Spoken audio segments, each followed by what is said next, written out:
Hey guys, welcome to Two Lines, Tuesday at Two Lines.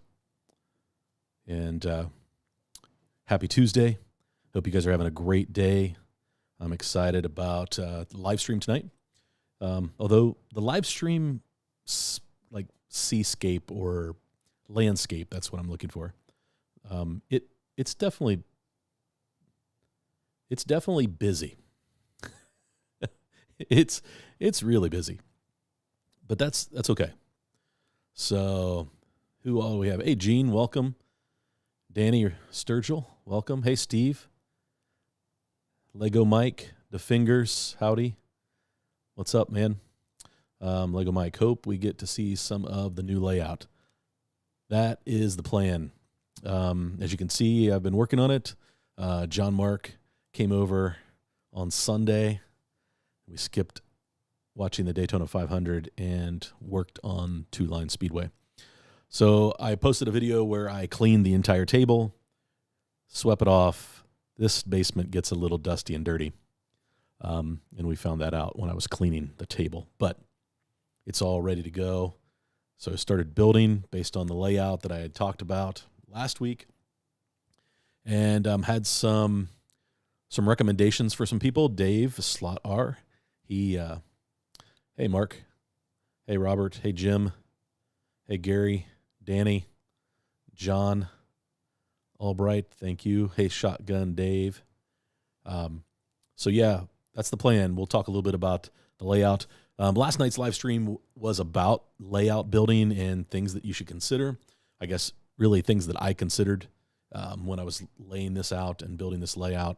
Shout out to Jamie Bender. He started the plan for me, and then I kind of manipulated his plan based on things that I had to deal with. So, but I feel like we're in a pretty good place. There are probably a few slight changes, but I've put maybe 200 laps in now.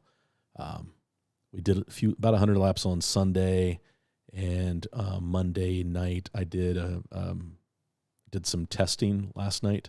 So maybe about 175 laps, something like that. So I'm liking it so far, but we'll walk through that a little bit here. Hey, Sean, Casey, welcome. Hey, Dave. Glad to have you guys. Appreciate you hanging out. I wasn't able to lock down a guest today, so I don't know if anybody out there wants to jump on. Let me know. I can bring you on if you want. But I figure the chat is really the entertainment. There's a lot that goes on in the chat. So the first thing I'm going to throw out is, did anybody get any new slot cars this week? Hey, Nick. Welcome to the live stream. Hope you're enjoying the coffee that you ordered. I only know that you ordered coffee because, and I appreciate that. Thanks. And my buddy Trent sent me a message, and he sent me a picture of the card that he sent you. So I thought that was pretty cool. He was pretty excited to send that out to some people. So, yeah, thanks. Yes, live stream sponsored by Rost Coffee. I probably should move that out of the way. There we go. Oh, don't block the Revo slot. Hang on. So, anybody getting any new cars? That was what I was asking. So, yeah, man, great stuff. Gene, did you keep the layout within your table size, or do you have to expand the table? Gene, good question. I actually encroached slightly over in a couple spots. On the far end, I really wanted to keep this S-turn in the layout, and it just is a little wider than 8 feet. It's about 8.5 feet, so it hangs over about 6 inches. Easy to take care of, not a big problem. Everything else fits pretty much on the table without any issues or problems. Except for this corner right here. To get around the edge of the table, we cut that at a 45, and it does hang off a little bit there.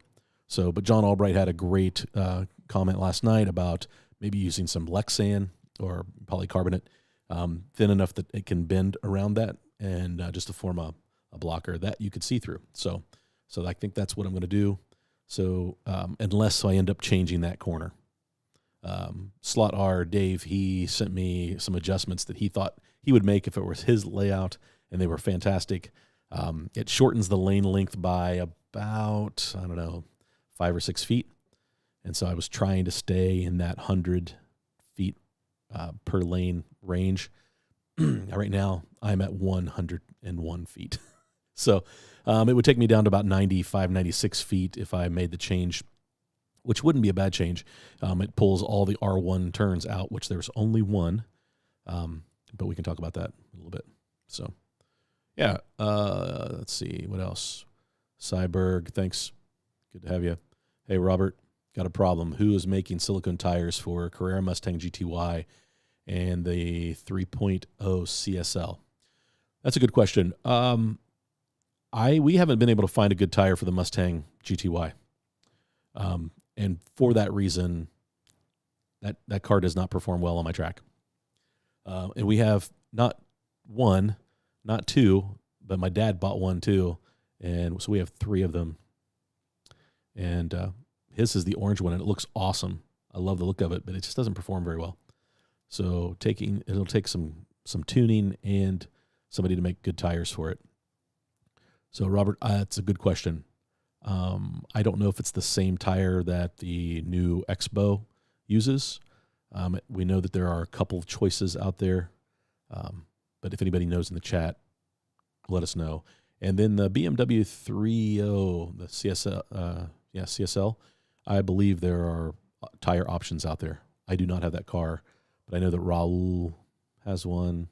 Who else? Massimo, maybe. And I think that Harry Wise has a tuning video on that, so I would check that out.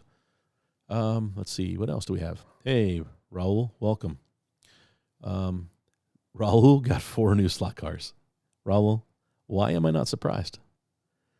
Hey, Mark Bondi, welcome.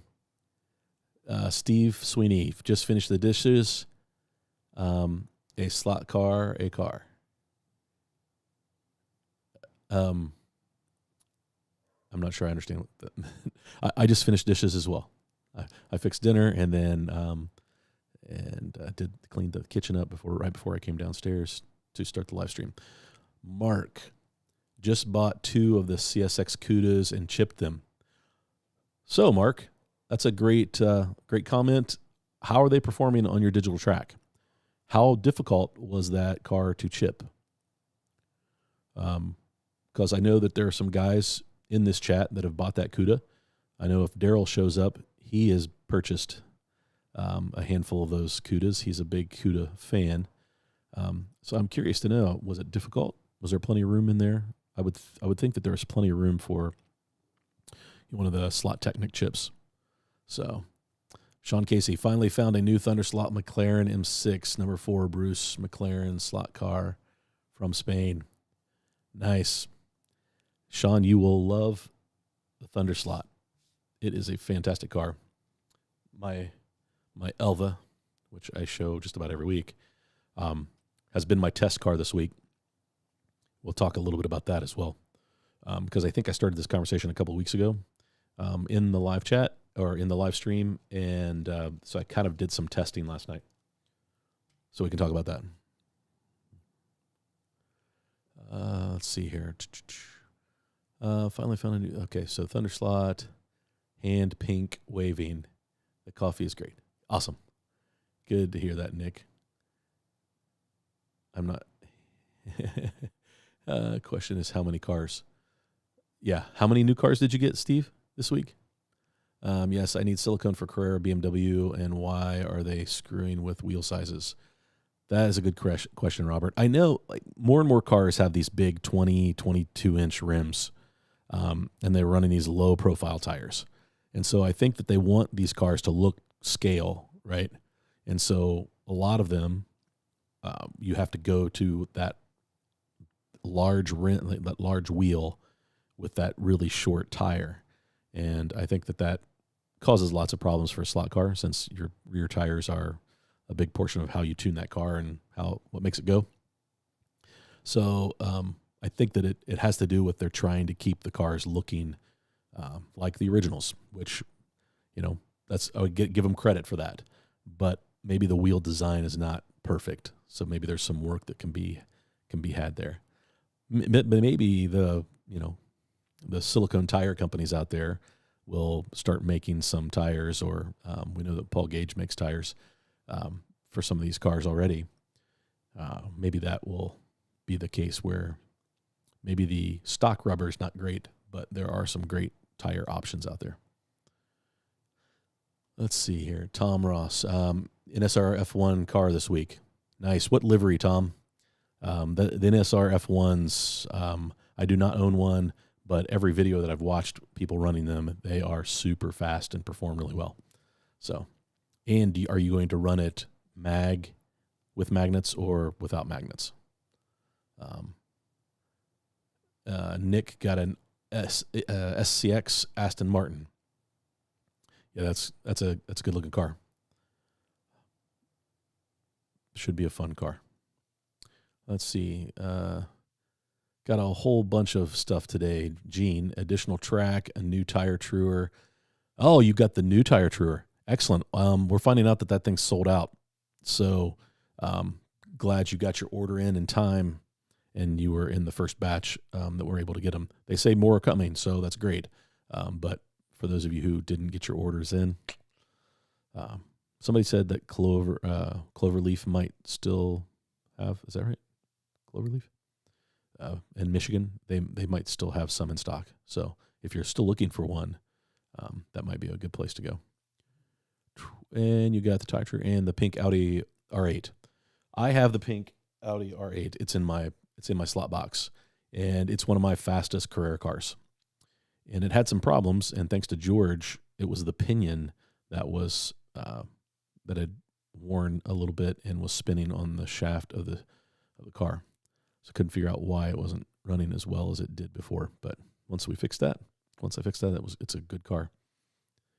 It looks great on the track too. That pink is so easy to find.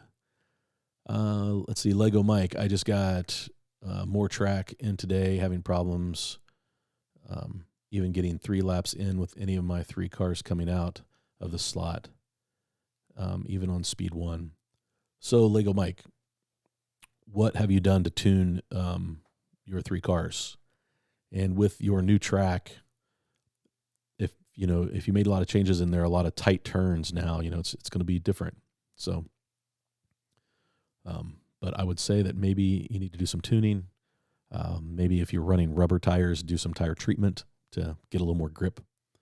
There's lots of videos out there, and we can talk about it in the chat too. So, Steve, I'm a slot caraholic. It's a problem, a gift. It is. It is a problem and a gift. It is both. Yes.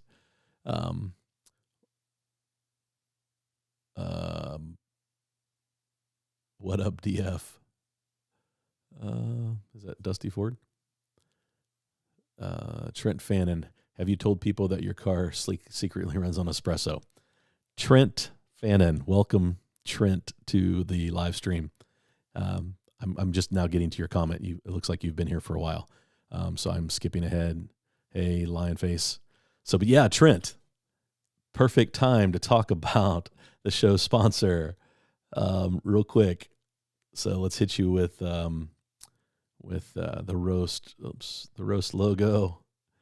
Yeah, guys, I appreciate you helping Trent out. Trent's a great friend of mine.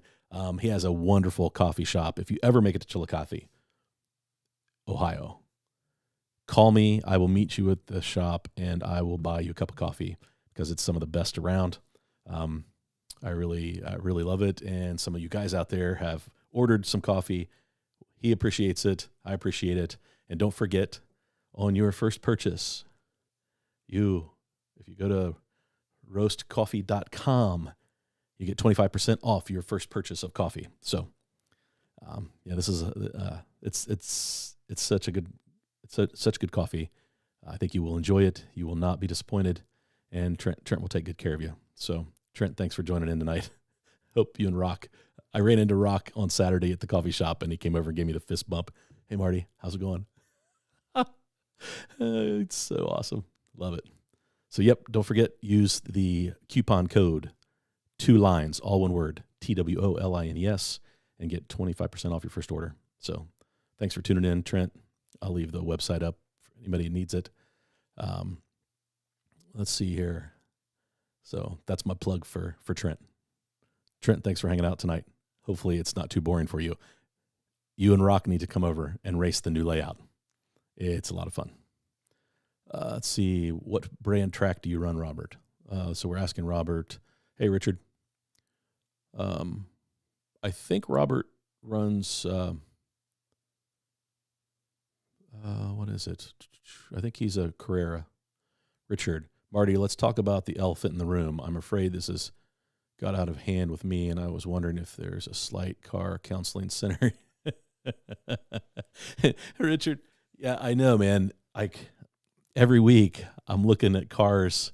I'm looking ahead at the schedule of Cincy slots. There's only 1 month of racing left. So next month is Pioneer Legends. So Legends analog, and then the digital is like 124 scale DTM, I think. And I don't have a 124 scale DTM car. So if I'm going to race next month, I have to buy one. And I do not have a Legends car. So, but I need you guys to talk me into it, because I'm not really into the Legends cars. There's something about them they don't get me excited. So I need somebody to talk me into why they're fun. But yes, Richard, I think we all need a little bit of help. Hey, Mad P, welcome from BC, from British Columbia. If I miss somebody, is there no one there to run on your new track? Not tonight, Billy or Amanda. Sunday slots. There is not anybody here to run on the track. Both John Mark and Dusty are home moderating. John Mark, I think he said he had a meeting, so he was going to be even late. Josh Reed, welcome. I know Daryl supposedly knows of one that sort of fits the Mustang from Super Tires. I'm not sure its size personally. Yeah, I think so too. Maybe when Daryl jumps on, we can rehash that question if he can remember. But I've not had much luck, honestly. So, hey George, welcome. Area 51. Hey Tim, good to have you, man.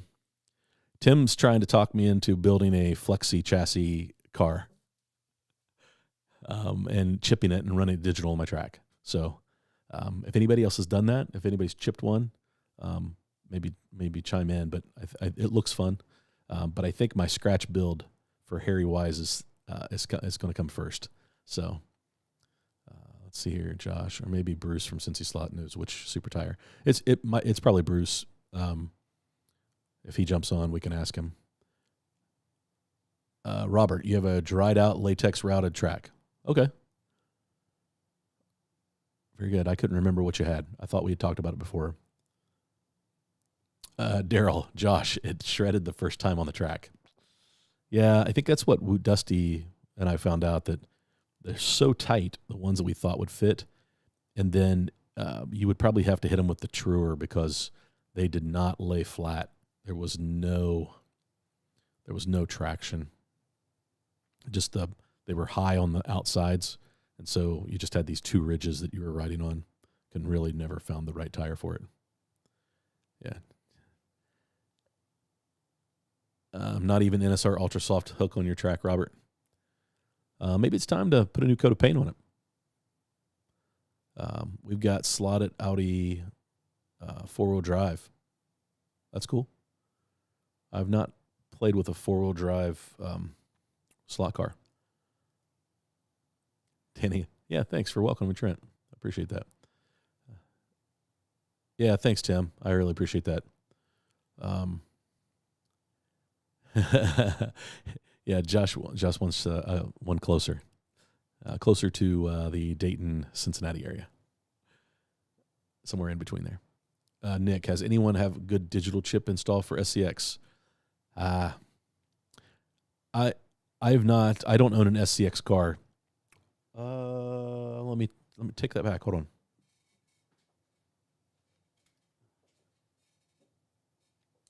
I lied. I do have an SCX car. Based on this one, I don't think there would be any problems putting a chip in it if you can find a place for it. It's pretty low body. I'd have to tear it open. But it looks like you wouldn't have any problems with finding a place to put the LED. This one doesn't have any tires. Can't find tires to fit. So I looked it up, and there are some out there. I just did not have any off of any other cars. So this is the Cadillac. So yeah, maybe I can work on that, Nick. Put a digital chip in that. At least open it up and see how easy it is. I mean, every digital chip, the install is pretty much the same. You just have to make sure that the LED lines up with the LED on the track. And as long as you've got that and can find a place to put it, they're really pretty easy installs.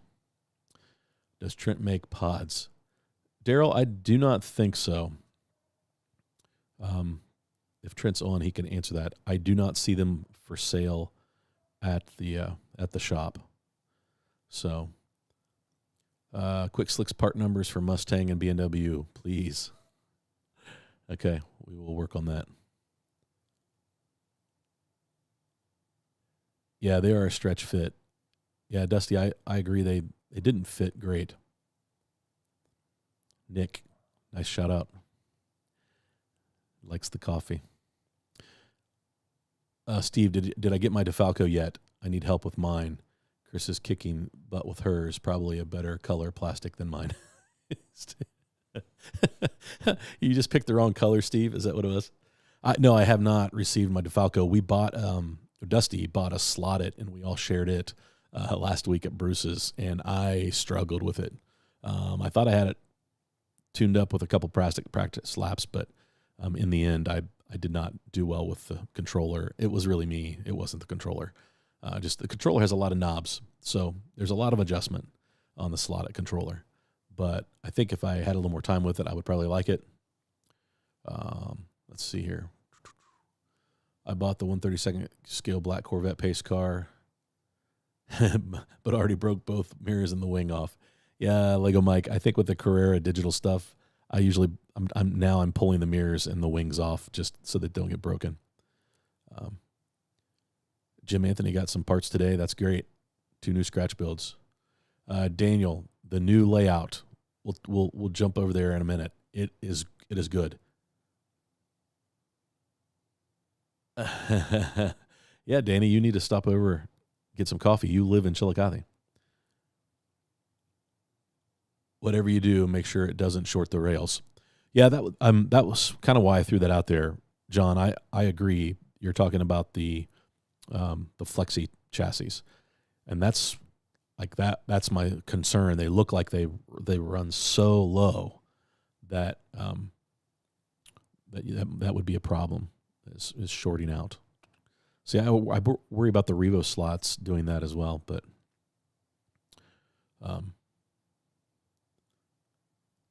you don't need to build flexi, buy one, ready to run, $80. Oh, okay. Mid-American, is that where you get them? Legend cars are short wheelbase, and no magnet is always a great time, especially on a 4-lane track. At the hobby shop, Daryl, myself, and a couple others were the start of the class. Yeah, yep. Daryl mentioned that too, Josh. I don't know. I don't love the looks of them, so that's part of my problem. But I will admit, I did not like Group 5 cars either until I raced them. Now I've got my eye on a couple others. They're really growing on me. I won 4 glued and trued MS tires by SoCal Slots. Cool. Best way for me to sell you on that class is to have you drive one. Yeah. Paint helps. You must be talking about the wood track, Ronan. Daniel, is anyone in the Akron area? I don't know. We've got some northern Columbus guys that jump on. We've got some guys from Dayton and Cincinnati that jump on quite a bit. But I don't know if we have anybody in Akron. So, but that's only 3 hours away. Akron's a pretty easy drive.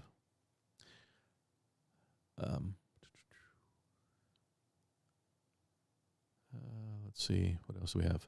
Brad, I wonder about the chip install for fly cars. Some say it's not so good. I hear guys talk about how great the bodies look for fly cars, but the underneath, the chassis doesn't perform very well. I don't own one, so I have no idea how to answer that, Brad. But I would say that as long as you have room for the chip, and room to put the LED where it needs to be in the car. Yeah. I mean, if I get a chip in my slot at GT40, then you can probably chip about anything, but maybe an F1 car might be tough. Legend cars are really fun, unique cars. Robert, I used to build real Legends cars. That's cool. Robert, are you still in the Charlotte area? I have some friends that have been down in Charlotte, I don't know, 6 or 7 years now.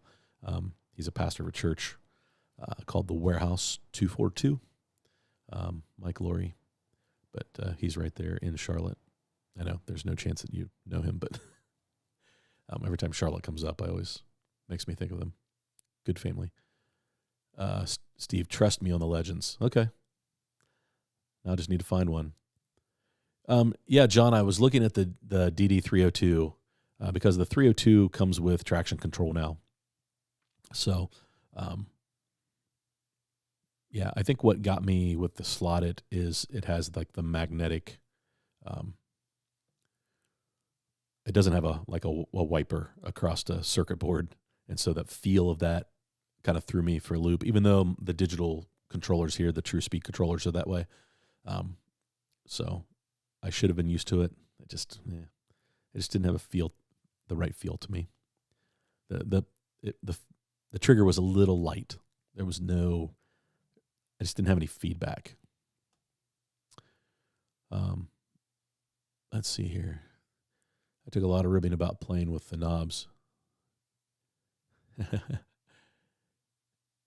DD302. Yeah, the 302 now it doesn't have the new braking system from DeFalco.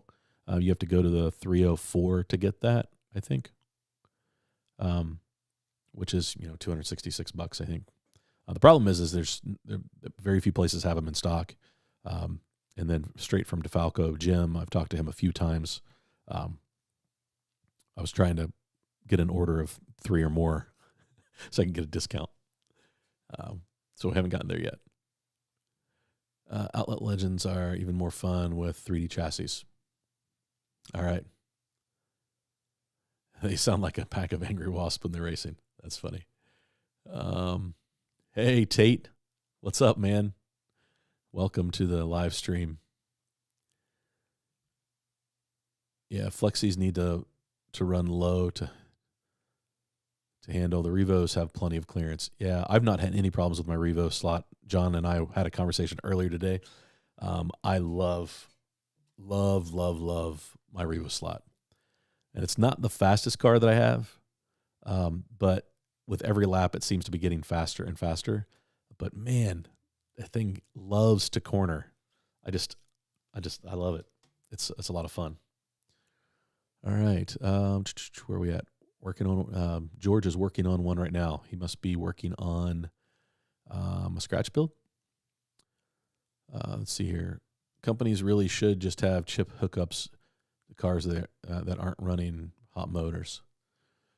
Yeah, Sunday. I think that any of the new chassis from Slotted already are drilled for the diode to stick through the bottom of the chassis, and then they have the bracket to mount the chip in and things. I think that some companies are jumping on board. My NSR 908, it already had a hole for the LED, and then I think the Thunder slot. No, the Thunder slot did not. So I was wrong there.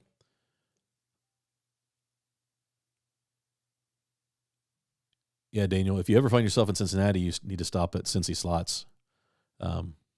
Great slot car store, fantastic track. But they race on Thursday nights, and they only race through March, so your time is short. He might be working on a Revo, Robert. I put tape on the bottom of my scratch build cars when on my Carrera track. Yeah, Jim, I think that's the easy thing is just put some tape down and keep it protected to prevent the short. Robert here, you've heard of that church. That's cool. Yeah. Let's see. Fly or shelf queens? The SP3 has a spring. I'm currently using the DD302. Cool. John, do you like that? I've used Daryl's. I've borrowed Daryl's DeFalco, and I think it's a 302 as well, and I really liked it. But the new 302s have traction control, so Daryl's does not have traction control. Ronan, I use a Ramjet controller on my Career Track. They have the wiper action in them. Yeah, I've not picked up a Ramjet. Bruce at Cincy Slots has True Speed, and that's where we bought ours. Actually, John Mark bought them for the track because he hates the plunger style. He can't stand them. And then Dusty now has he has the Frankenslot wireless controller, which is really nice. It's got the lane change button. Works great digital. And then when we flip over to analog, it works great analog. It's a nice controller, but it has the magnetic, not the rheostat wiper in it. So similar feel to the slotted. Josh has the 301 DeFalco. Can anybody explain to me why you'd want traction control on a slot car? Probably won't upgrade mine, but I like to know the advantages. So I guess the explanation, and I think it was Bruce maybe, is the traction control, it changes. You can adjust what those first few sections on your, those have 30 sections in the rheostat, right? And so it controls those first 2 or 3 as you come out of a turn and are back on the gas, that it kind of eases that in as like a curve. So it's not just on back full throttle. It has a little bit of a curve to it, and you can control that curve to try to prevent, sliding out and losing traction. That was an awful description of that. I apologize, Josh. Hey, Daniel. Actually, that actually is a great idea. If anybody else is looking for a DeFalco, we could place an order together and get a little discount. He has it listed on. He doesn't say how much the discount is. He just has any 3 or more controllers that he'll give a discount. So if you want to do that, let me know, and I'll see what we can do. Hopefully meeting Jim and company from DeFalco soon. Headquarters is 5 minutes from my house. That's cool, Robert. He has been great with email. I really need to get back with him. He sent me a message a couple weeks ago and said, hey, just let me know when you want to order it. It's about a 10 to 14 day lead time, I think. Hey, Chris, welcome back-to-back nights. Hey, Slot Journal, welcome, man. Jim's stuff is worth every penny. There's a lot of work in each one. Remember, they have his own name on it, right? Yeah, Steve, I agree. Yeah, quality stuff. That's why I'm looking at it. Yeah, Daniel, we had a conversation about controllers a couple weeks ago, I think. It definitely can get confusing. You have a lot of options in the high end. You have a lot of options in the low end, which are like rental and, like public track stuff that, like loaners, you can get for cheap, $80, $90. I think that you probably want something in that if you're going to be serious about racing. If it's just your home track, you probably don't have to spend a bunch of money on a controller, but I think that the controller really can help you on the track from a standpoint of the sensitivity, adjusting your brakes, and have some traction control. I kind of went down the rabbit hole, watched a video where the Cleve Tech guy, he put anti-brakes on a controller, and so I was super fascinated with that. So it might be fun to have a controller where I could do some modifications, but that's way down the road. Conseco, hey all, we are about 3 months away from starting our build. Got to get some ideas for the bench work first. Wife and I are guessing that we will have 190 to 240 feet overall. Watching videos to get ideas.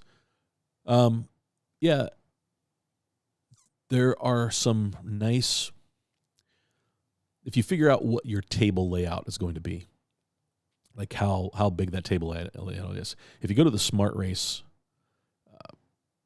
app website, at the bottom of the page, there's track resources. There's like, and you can search by table width, and there's probably 300 different layouts. So that might be a good place to start if you're just collecting track and trying to decide what to build. It can be quite daunting, but if you have a good inventory of track pieces, and there's some great track software out there to help you build. I'm a Carrera track person right now, and I use the Softy Bond planner. I'm not German, so I don't know how to pronounce that, but it's an online free resource. But there are lots of other planning softwares out. Autobahn planner that's out there.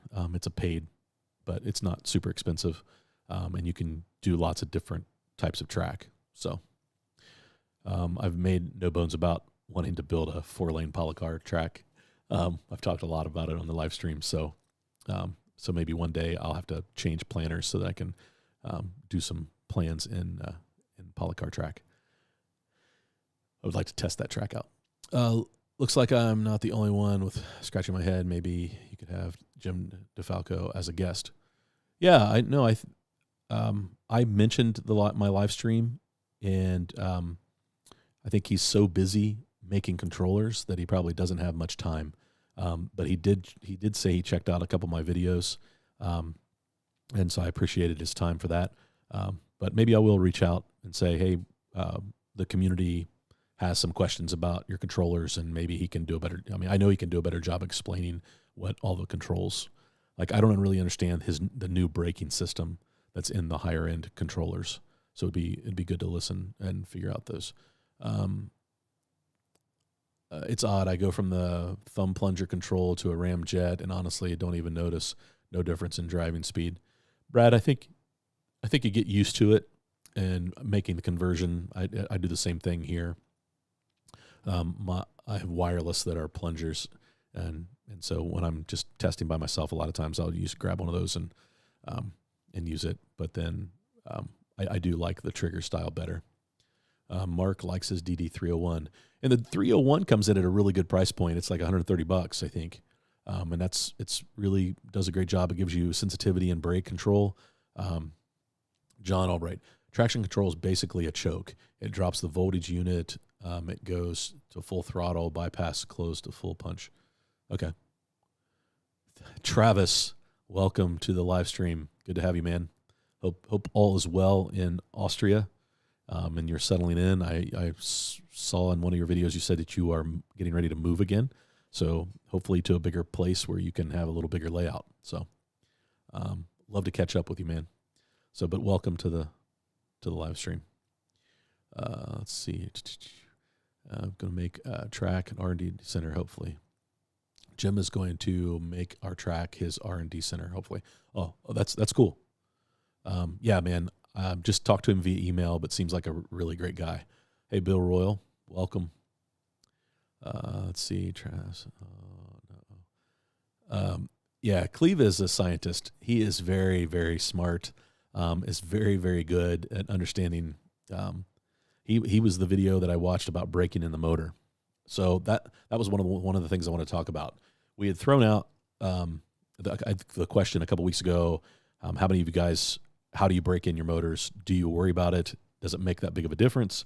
I watched the Cleve Tech video, and he definitely proved with his dyno that braking in the motor really was a big help. Let's see.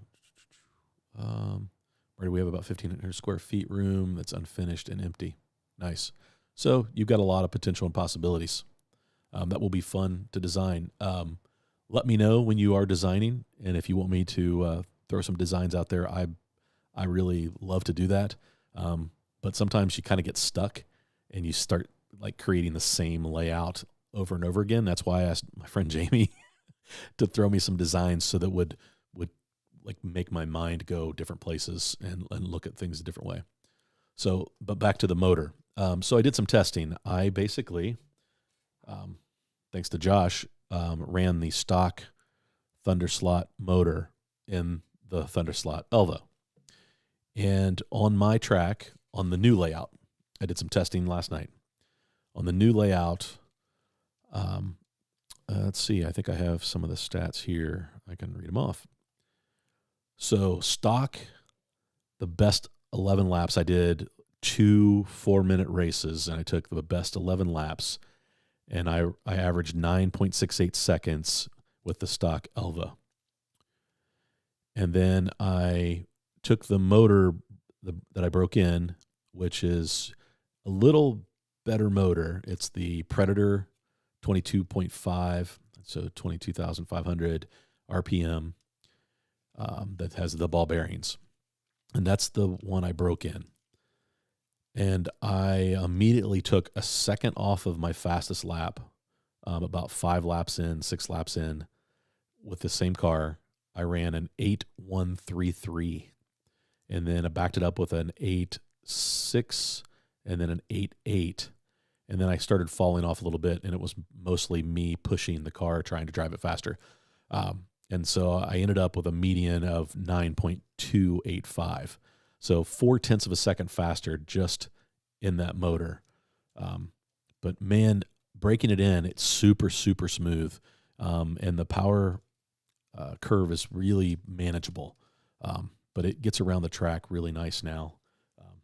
I really like that motor. But it's a ball bearing motor. So I don't know if anybody else has had any experience with that Predator motor. It's the one with the green plastic end cap.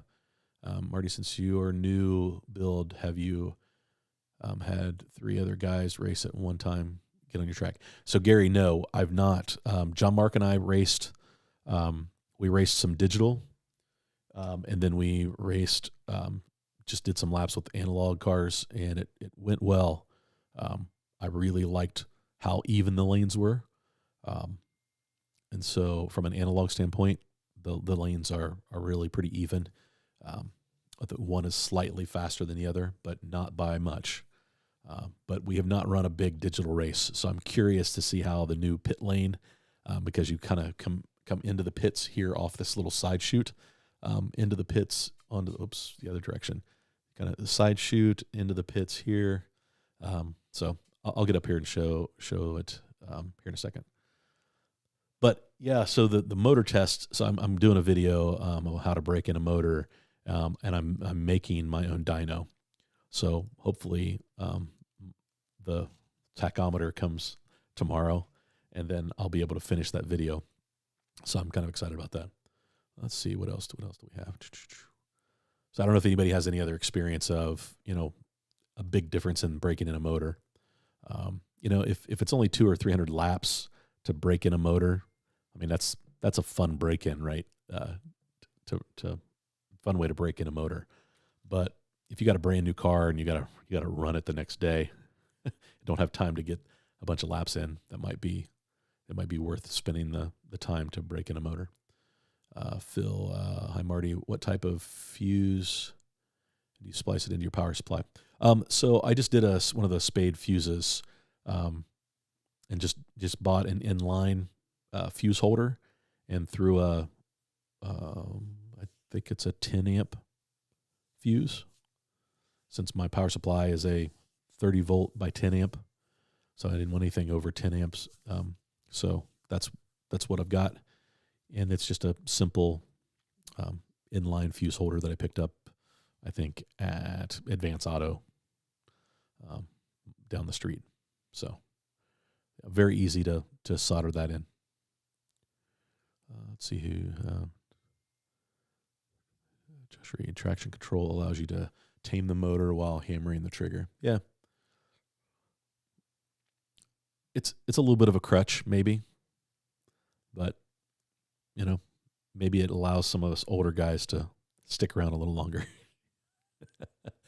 Does anyone make wireless trigger style controllers for Carrera Evolution? Chris, this is the Franken slot. It works on my Carrera track, and I don't know how much they cost. This one was broken, and Bruce at Cincy Slot said, "Hey, check this out. Check it out and see if you could fix it." And I fixed it. And so we've been using it. So great if you want wireless trigger style. Let's see. Yeah, Travis. So a couple weeks ago, we talked about breaking in, and I basically ran the motor in a cup of water at 6 volts for about 2 hours, and I kept checking to see what the brushes looked like, and I quit once the voltage or the amperage leveled off and didn't change anymore. So I could watch the amperage draw creep up, and then when it leveled out and didn't, for 15 or 20 minutes, it didn't move. It just, it moves a little bit, but it was pretty steady. That's when I decided that the motor was probably broken enough, and I pulled it out and cleaned it with contact cleaner, and then hit it with some oil, and it flies. I'm really impressed. I like it. Hola, Pachi. ¿Cómo está? Mi amigo, I don't know much Spanish, but I can ask you how you are. So thank you for joining. Let's see. Thanks, Robert. They will hang above the drag strip.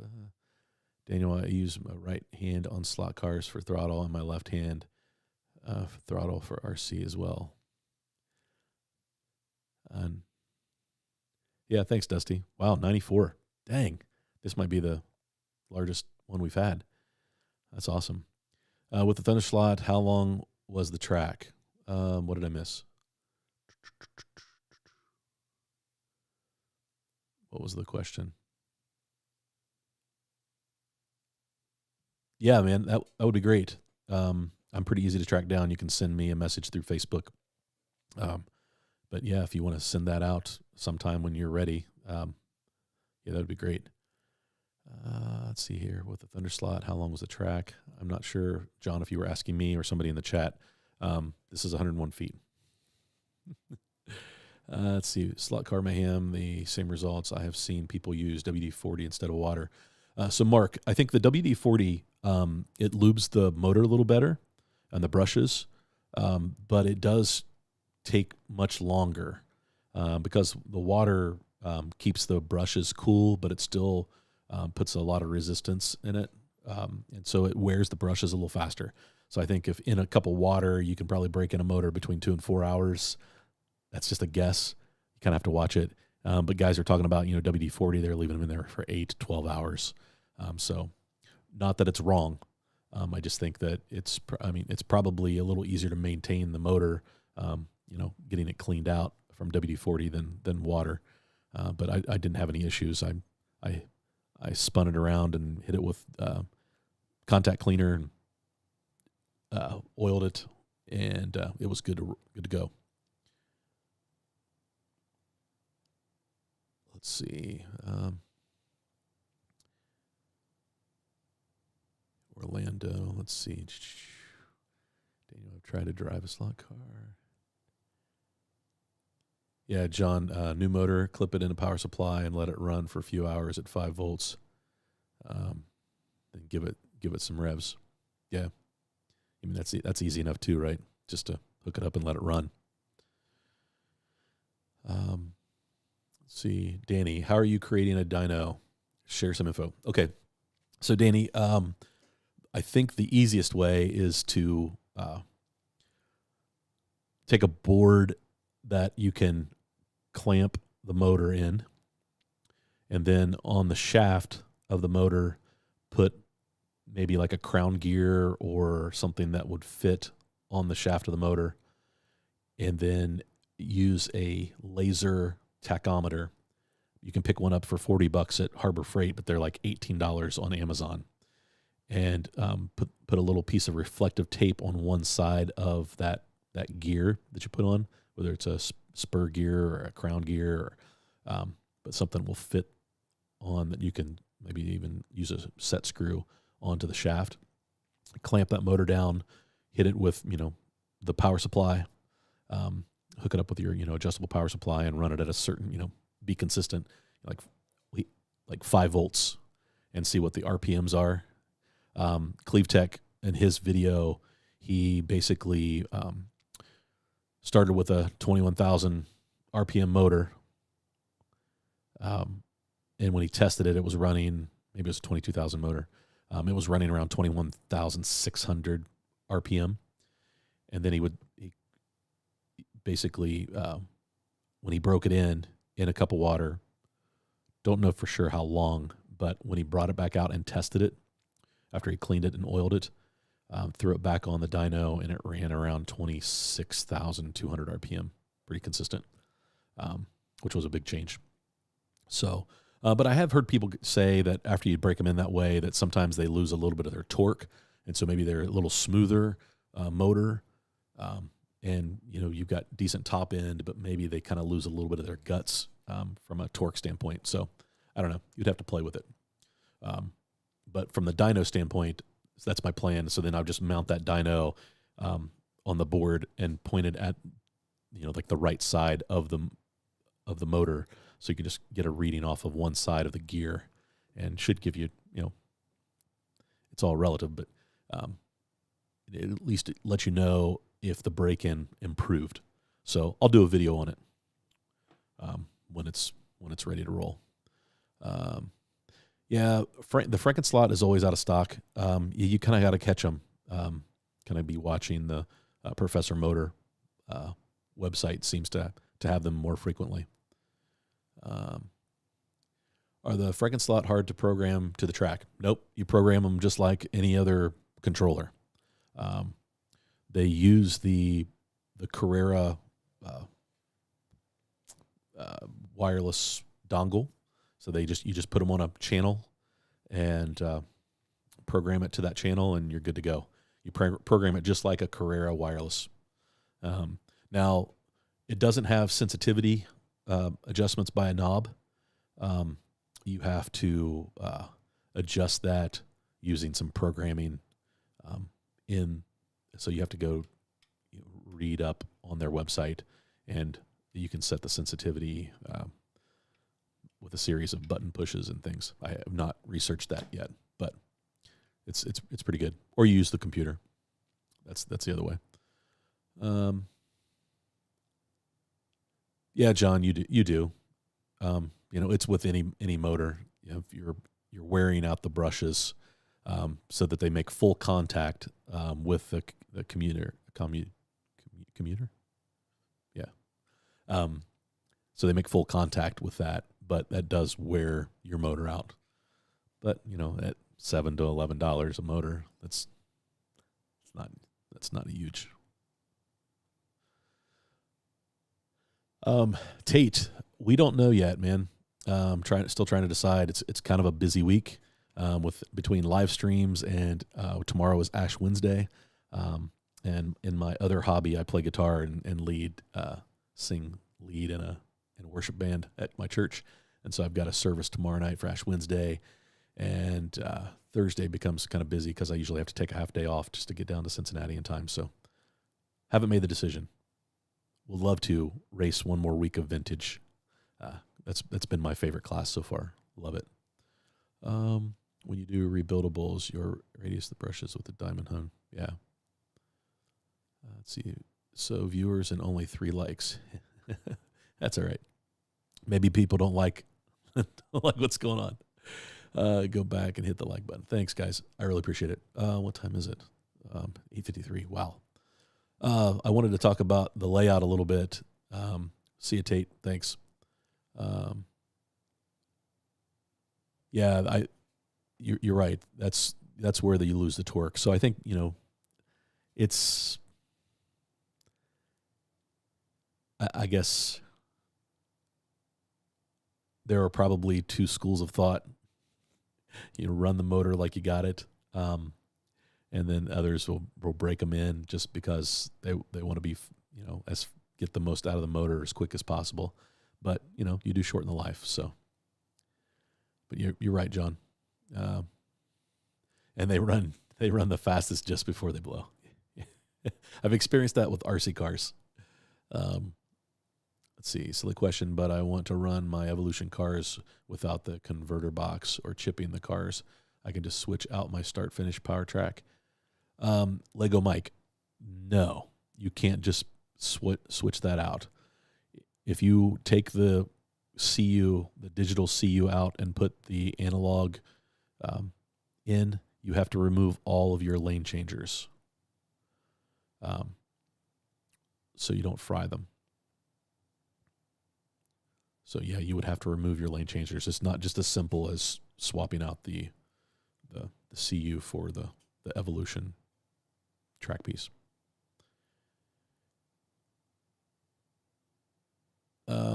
Anybody ever had a motor slip? Not the gears, but the motor inside. Grandson of man, I've not experienced that. I have experienced where um, the plastic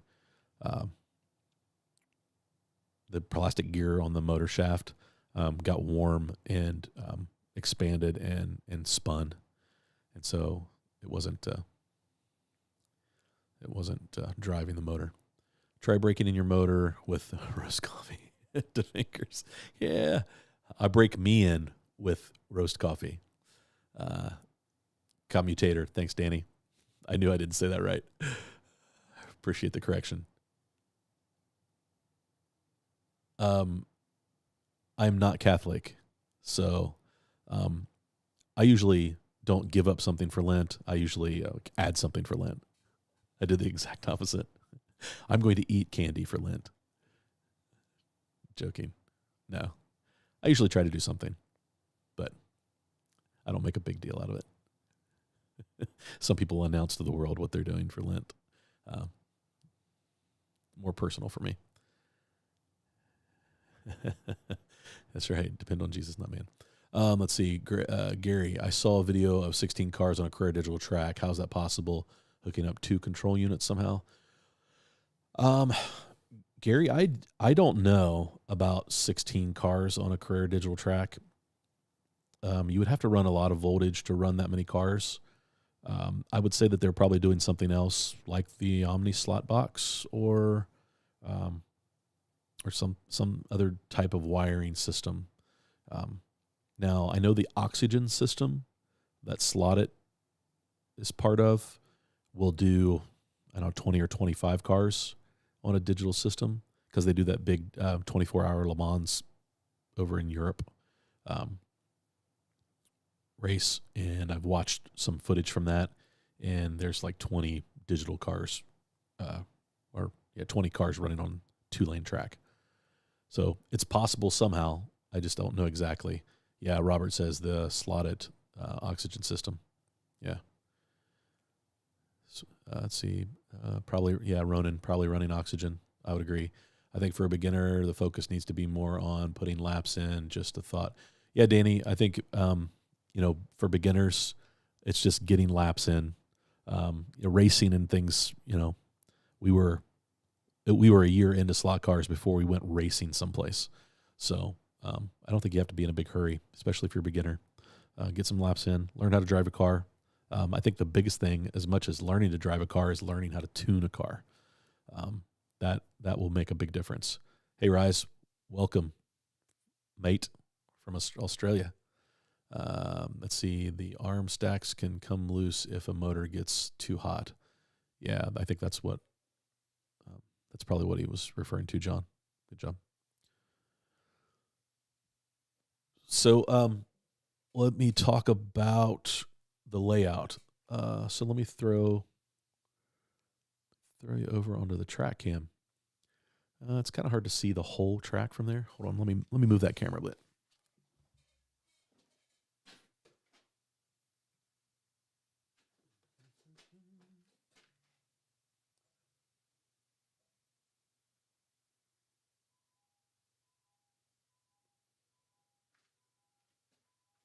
So I don't know if you can see what's going on down there, but yeah, I'm pretty happy with the layout.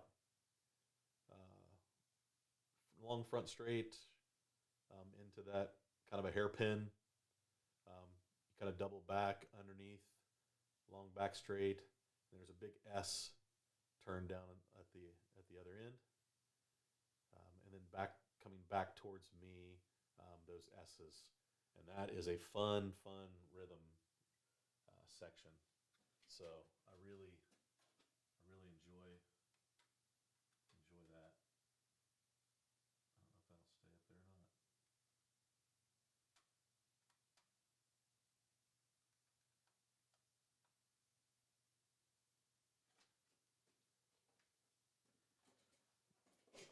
So I don't know if you can really see what's going on the track, but I guess I could kick it on and run a few laps, but I don't know. That might get boring for people. Yeah, John, way better without the bank. We had fun with the high bank while it was here. My brother, he invested money in that, and I wanted to take good care of it, and we had a good time with it, especially running digital. We had a blast. It really extended that big, long front straight that we had. But now that we're a little deeper into the no mag racing, this really lends itself to it. I really like it. Yeah, it looks much cleaner. I would agree. We eliminated the problem things that I talked about line face. So I'll come back here. So yeah, we eliminated the 3 different bridges, the track going up over itself too many times. It just created marshal issues, and it created a lot of sightline issues, and that was probably the biggest problem. So the reason why the track grew like that was we had track, and I hated having a box of leftover track, right? So I was like, okay, I got to use this track. I've spent money on this track. We've got to make good use of it. But what happens is, as you change out R1 turns with R2, R3, and R4 turns, you're going to have extra track. It's just part of growing your layout. So don't be mad or get upset, and don't create a spaghetti layout just to use everything you have. And that's kind of what I did. I was taking advantage of the table space, and it was just super cluttered. And I didn't think so at the beginning, but the more we ran, and the more when we get to race other places, we really learned a lot, and this is the result of that. So I'm pretty happy with it. Yep. So it's much cleaner. Yeah, Nick, thanks. Joe, the track owner, is talking to Marco, who is now the U.S. slotted distributor, and this week in a big polycar track with oxygen is something they will discuss. That's Robert. That's cool. Yeah, I need to do some research on the oxygen. Like I said, I would like to. I think it would be fun to build a 4-lane polycar track. Maybe in the summer we can get you to road trip to Toronto to run at Ernie's.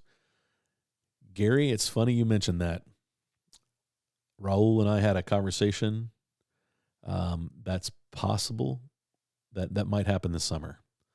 That maybe me and I don't know who else ends up going, but maybe we take a weekend trip, some weekend when Ernie's running his track, and meet up with Raul and Massimo up there. So stay tuned, Gary. That might happen. It's a driver's course now, John. I think so. It's fun. It's a fun layout. I really enjoyed it. I've only got maybe 200 laps, but Clint, thanks. Yeah, no more big bank, and that's okay. Like I said, it served its purpose. It was a blast, a lot of fun. I'm thinking about making a small travel digital set, and it will probably get used in that. I've been asked to do a couple different parties,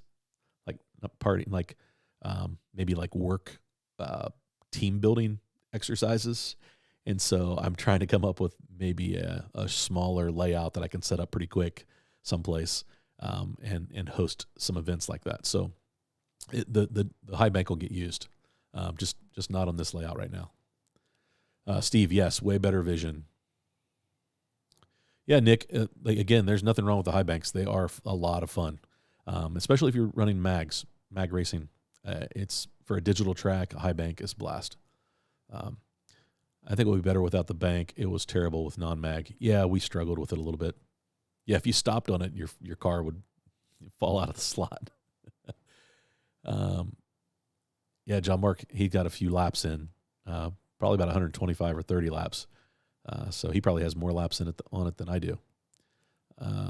Yes, Daryl. Yes, come wreck your cars. That'll be fun. Bank after slow speed section to flow into longest straight section instead of bank at the end of a straight. Yeah, grandson. That's probably a good place in your layout for a bank turn if you're running no mags a lot. Let's see. I have a box that could do another layout with my leftovers. Really lacking the room currently. Yeah, Lionface. I think mine would not be to set up permanently here at my house. It would be to set up someplace else and to travel with. So, thanks, Lego Mike. Appreciate that. Yep, race and learn. That's what we're all trying to do. And there he is. He must be talking about John Mark. High banks require downforce and most important grip. Yeah. Hey, Greg. Since I took out my high banks, I don't have cars flying off the track now. Josh, road trip to Canada. Yes. I was thinking that we could hit. I was going to reach out to you today to talk to you about it. I was swamped at work, but I thought about you and our conversation that we had a couple weeks ago about running up to Cloverleaf and trying to hit a few tracks on our way. John Mark, borders are coming. Yeah, that's the big problem with this track is I'm missing some borders, so you got to really be careful in some of the turns. But borders are coming. Thanks, John Mark. You get cars that run well on the track you have, or you design a track that's best for the cars you like. Yeah. And I think with Slot Journal, I think what's happening is we're developing, I say we, me and Dusty and John Mark, since we race this layout all the time, we're growing from being beginner slot car people to novice slot car people. We're learning to tune cars, and we're getting better at that. And I think that because of that, we want the challenge of no magnets, and we're enjoying that. And with my old layout, you could not run no magnets in the outside lane. If you were on the outside lane in the front stretch, you just there were too many places where you would drift out and hit things, hit other lanes. Everything was so tight on that table. And so that was one of the reasons why we made the change, is to simplify a little bit and take out the things that really upset a car, and not to make the track easier to drive. I think the track is probably just as challenging now as it was before. It's just that both lanes are usable now. The inside lane was really the only analog lane that you could use. The outside lane just really didn't stand a chance of getting around there safely without drifting into something. So that was the big thing. You can try making a 4-lane track by using your pit lane and jumpers. Terrible without magnets, not really what I wanted to hear. What's terrible without magnets?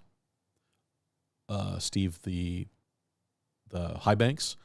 Well, no, they're not terrible without magnets. But it goes back to what John said, is you have to have downforce. High banks require downforce and grip. And so if your car's lacking any of that, and if you're running no magnets, it's lacking some downforce. Depending on where your high bank turn is, if you hit it at a high rate of speed, it's probably not going to stay in the slot. And if you don't hit it with enough speed, it's probably not going to stay in the slot. So that's really all it is. They become a challenge to drive, and really what high banks are is an extension of a straightaway when you're magnet racing. And, we like to run the cars as fast as they can go, but I will tell you that my analog cars are in way better shape than my Carrera digital cars. So yeah, love the bank turns for speed. We're not dogging the bank turns, but the layout doesn't have one now, so it's just gonna be different. Slide sideways for a bit so you can see the track as you talk about it. Oh, okay. Yeah, I can do that.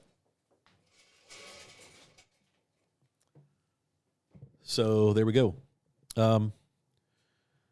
Yeah, this little turn here at the end, it comes out of this back stretch, and then it's a big S. It's made out of 230s and 330 turns, so R2s and R3s, and it is it's a fun S turn. and that is taken straight. Josh and Daryl will recognize it. It is taken straight from Cincy Slots track. It's my favorite turn at Cincy Slots, and I wanted a little S turn, like a little shake down the middle, similar, because that's the rookie turn that all of us rookies come out of the slot in because we haven't figured out how to drive through them fast yet. And I was like, I've got to figure that out. So that's sort of it. This is kind of a stretched version of Cincy Slots. It's not exact, but it has a similar feel. But that S turn at the end, if I could walk down there, I would. I don't have my phone hooked up yet. If I could walk down there, I could show you. But yeah, it's really good. Let's see here. What else do we have? Does anyone have 3D print track borders? Bricks. I found narrow ones, but I've not found full size, and I think it's because a lot of 3D printers don't have the bed space to do some of the large borders. Like a 330 border is big. That's a big track piece. So if you're not first, you're last. But yeah, I think if you do some Google searches, Bricks, you can find some track borders out there. But you have to have a pretty big print bed to make some of the big ones. Let's see. What is your thinking about shoulders versus guardrails? Tom, good question. Some other people can chime in. When I first built, I didn't have any borders when I first built the layout. And what happens is you don't really tune your car because you can hang into a turn on the outside digitally.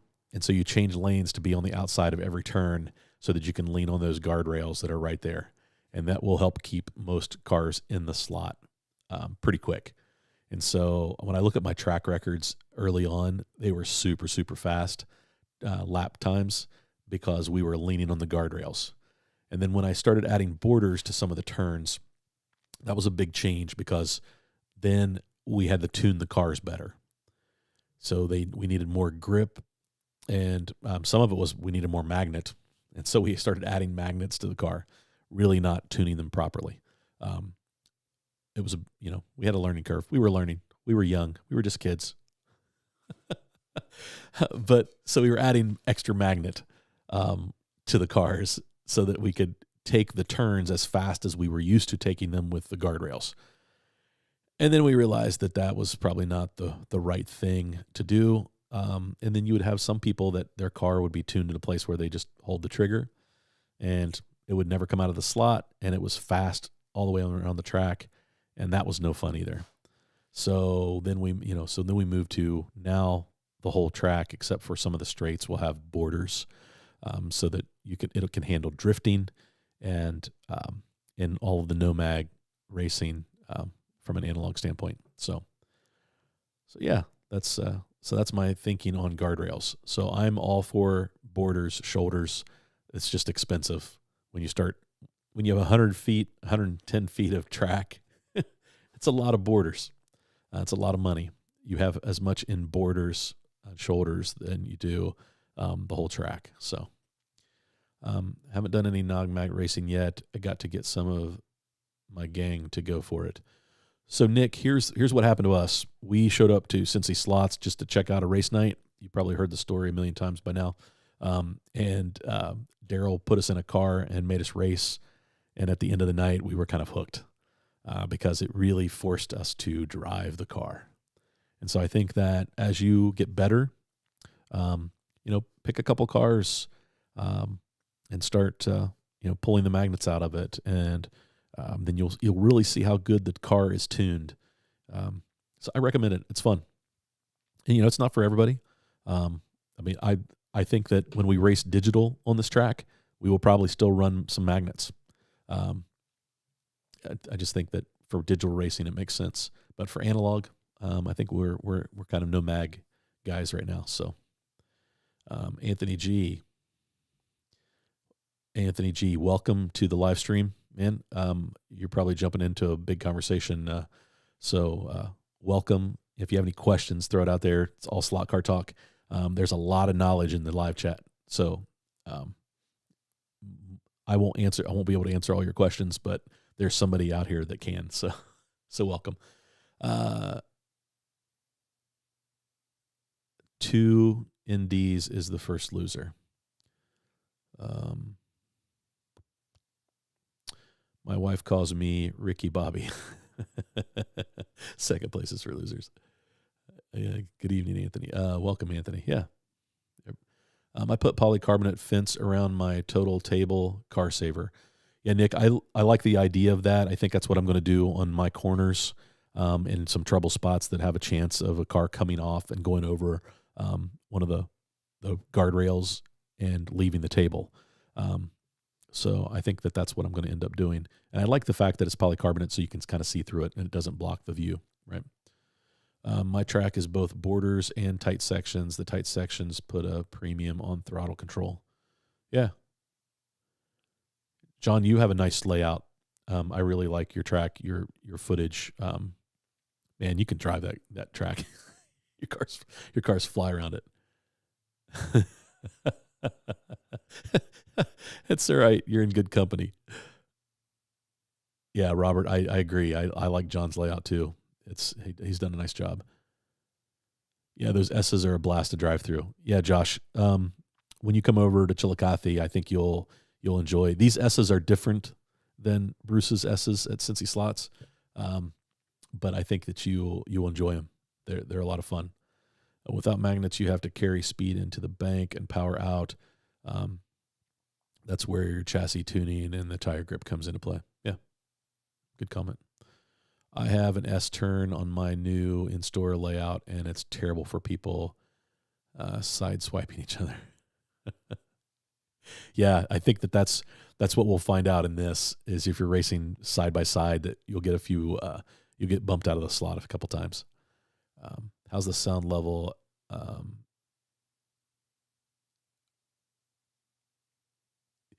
DeFingers, yes, it is quieter. It is really quiet. I'm really happy with it.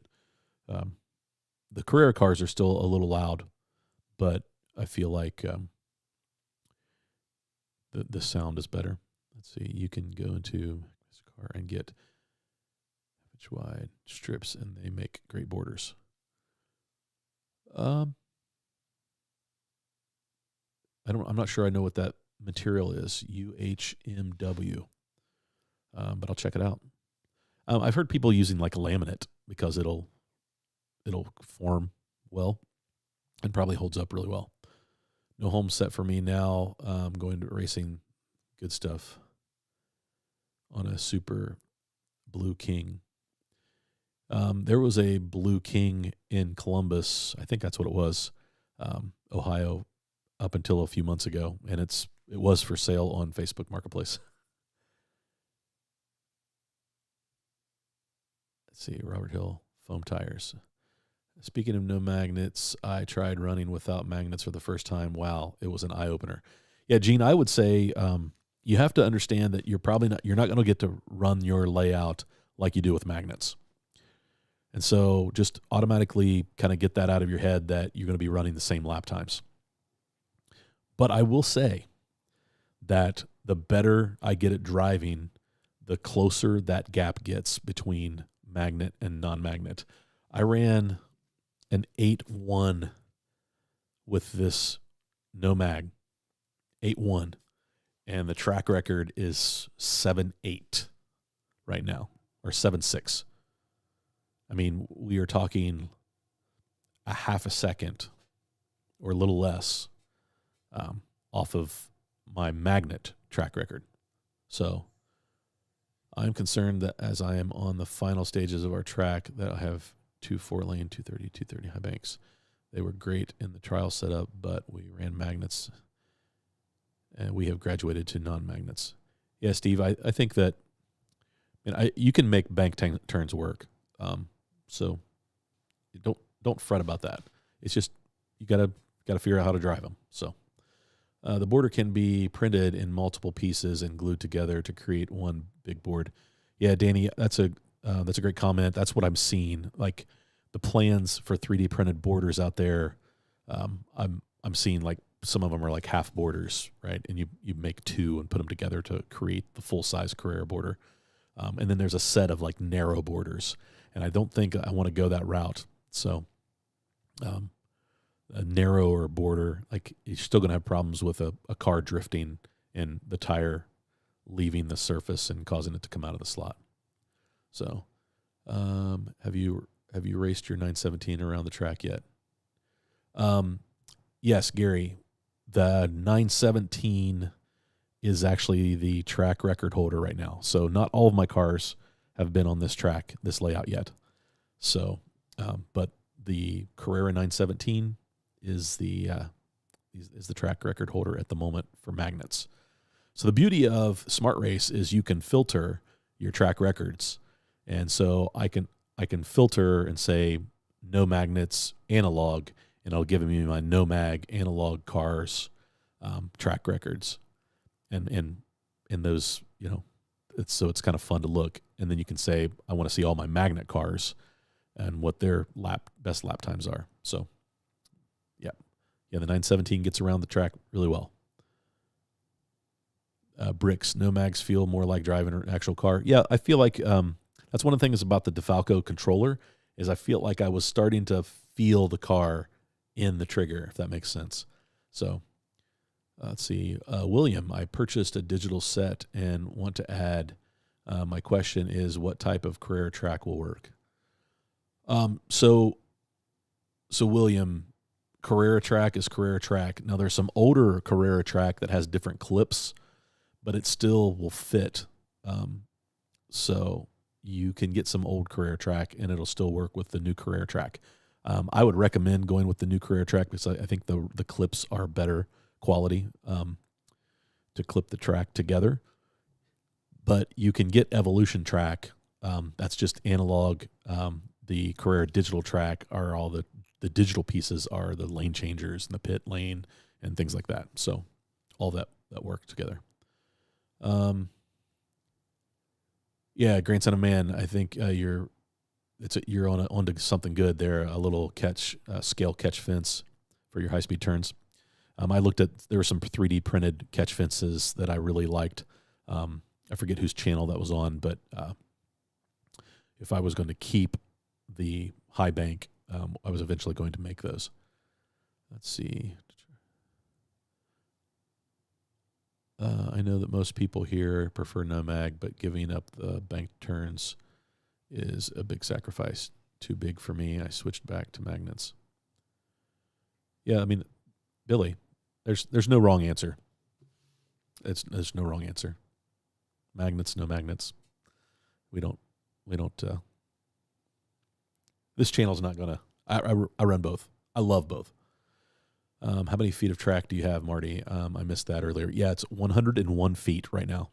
I was at 112 feet, so I'm down 11 feet of track length, of lane length, but the layout just feels and visibly is cleaner. Like all the sight lines are really good from no matter where you stand.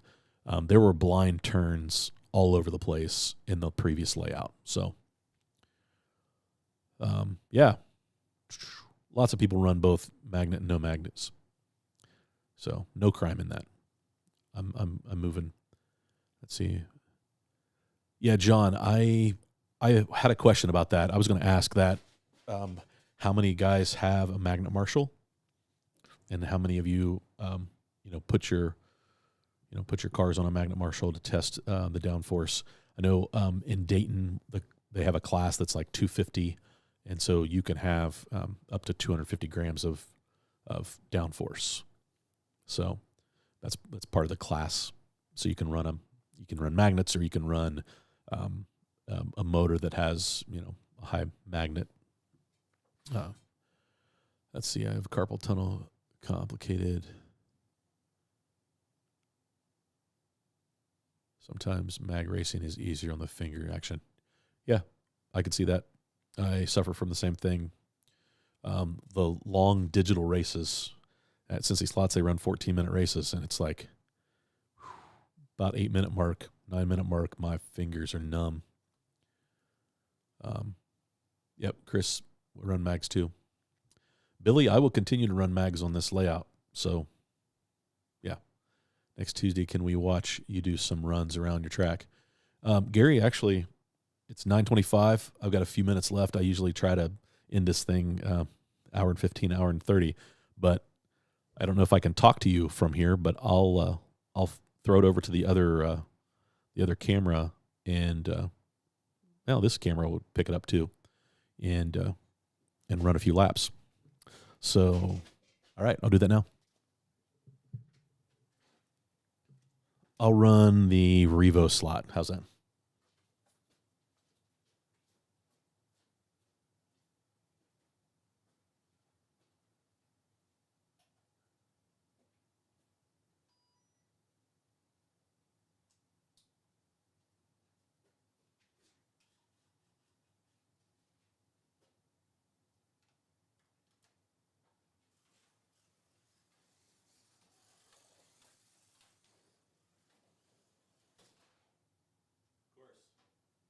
Pressure of being on a live stream, knock the wing off, and run the car. I probably should clean off the tires.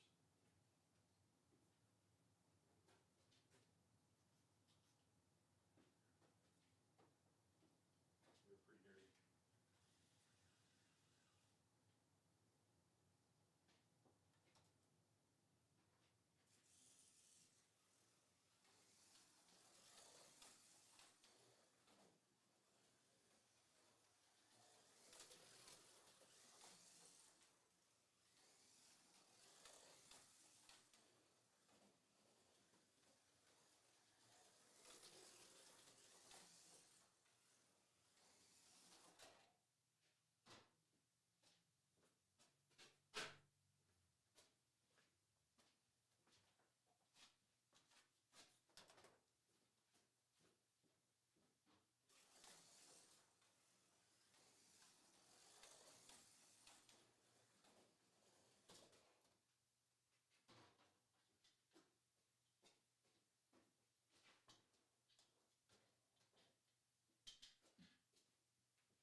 So there's a few laps.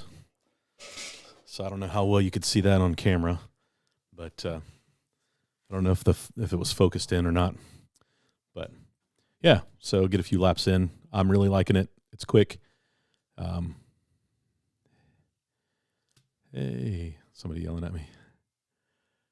Focus is amazing. What was it? Did it focus in on the track? That's cool. So, guys, I don't know. Might as well wrap things up. Then I can run some more laps. So, but I've got some other videos coming out soon. I keep saying that, but the testing of the motor, I'm working on trying to finish that video up. And then I did a review on my 333s. I have the Ferrari Revo Slot 333 SP, and then I have the, I don't have it out. I have the MR slot car Ferrari 333 SP. And so I was doing a kind of a test between the two.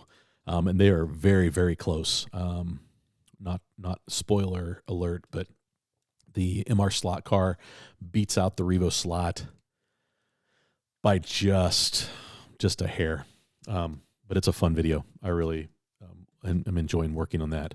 But I still need to get some more footage and then get the editing done. So, but that's been great. Guys, the chat has been amazing. Lots of great questions. I really appreciate the fact that almost 100 people tuned in for 90 minutes of just slot car talk.